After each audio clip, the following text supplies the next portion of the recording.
Well, hey everyone, and welcome back. In the last video we covered the three most basic types of unconformities, those being disconformities, parallel unconformities, and nonconformities. So today we're going to talk about three more types of unconformities, and with that, let's get right into it. So the first one we have is called a paraconformity.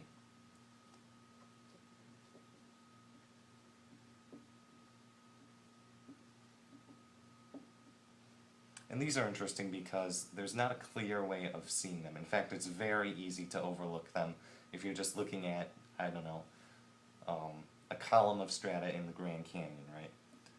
It can be very difficult to clearly define them. Because essentially this is what they look like.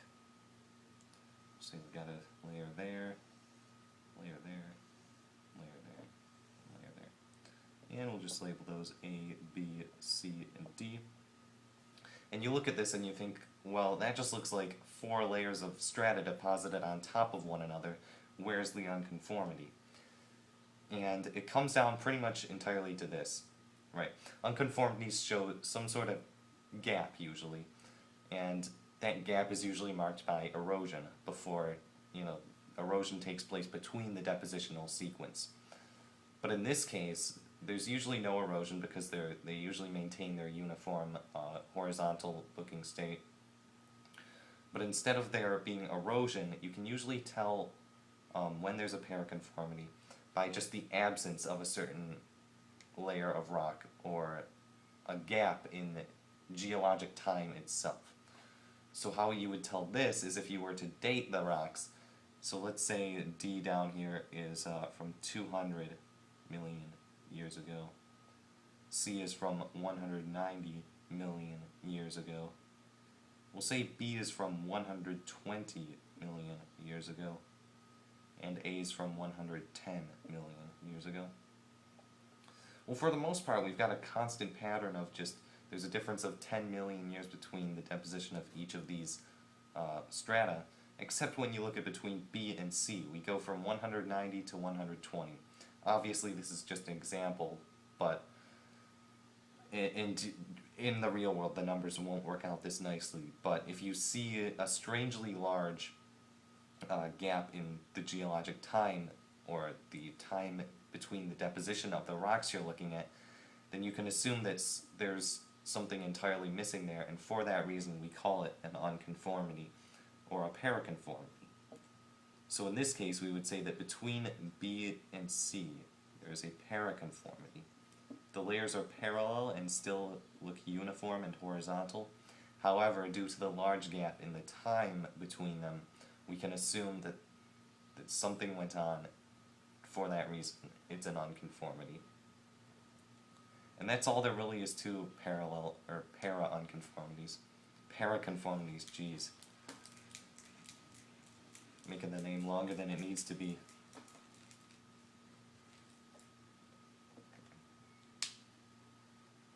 And our next type is the buttress unconformity. That's a pretty fun name, buttress unconformity.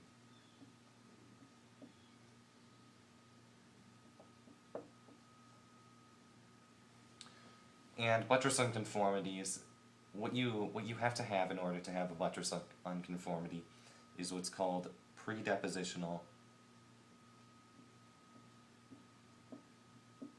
topography.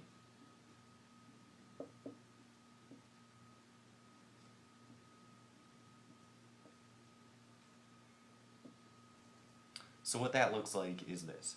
If we've got just our bed, and let's say we've got a big lump of igneous rock, a pluton down here. Just looks something like that. Now, when the next layer of sedimentary rock is deposited, something interesting will happen. Now, in my last video when I covered nonconformities, I drew a sedimentary layer on top of an igneous layer looking something like that, right? It came up flat. Now, this won't happen in many cases because obviously there aren't walls here, and unless you get a large buildup, the sedimentary rock will never end up this uniform. So in many cases, instead of looking like this, we'll have the buttress unconformity, which is marked by basically an odd shape or certain bumps or truncations in the layer overlying igneous rock. So we'll make that look more igneous-like. And then this is our sedimentary rock that was deposited on top of it. And by the law of original horizontality, we know that something must have happened to this. So because of that, we know, well, there was no folding that occurred. Therefore, it must have been this predepositional topography down here, this igneous rock, that caused it to have that weird shape. And then as we continue to deposit layers on top of it, you know, they'll get more and more, they'll get closer to being horizontal. Maybe the next couple of layers up we'll get to something flat again. But, yeah, basically the buttress unconformity, you've got something down here that is not a perfectly flat horizontal shape. Sedimentary rock gets deposited on top of it, as shown here. And then it kind of follows its shape. The surface of the sedimentary rock is edited due to the presence of that igneous rock. And that's how you tell if there's a buttress unconformity, if certain sedimentary rock is not behaving the way it should be, and there is no evidence of any folding or anything like that could have resulted in deforming it. Okay, so our final one is interesting. It's, I don't want to say unimportant, because it does exist and you should know it, but compared to the other two, well, the first three I covered in that first video are really the big three. But even compared to the other two in this video, this one is, you'll hear about it much less. But it's called a blended unconformity.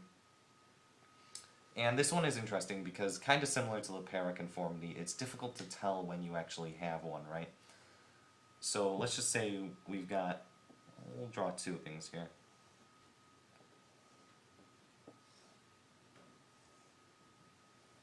Let's say we just got sedimentary layer, and then this one, we got a kind of funky shape, and then one more sedimentary layer. And this one, maybe we've got an igneous, like that, and then a sedimentary layer, and a sedimentary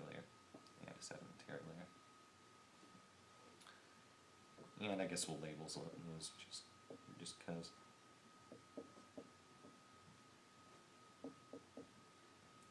Now you may look at these two and initially you would think, well, this right here looks like an erosional surface between layers B and A, which are both sedimentary rock, and therefore you would call it a disconformity. And if you look at these two, you would say, well, there appears to be an erosional surface between C, a sedimentary layer, and I, an igneous layer. So you'd call that a nonconformity, which, just based on my pictures, is correct. That's what I would do too. But when you look at things in the real world, and this is what makes blended unconformities interesting, they're difficult to draw in this sort of cross-sectional diagram. But what it looks like in the real world, a blended unconformity, is basically, well, as the name implies, two layers of rock appear to be sort of blended together by a medium in between them.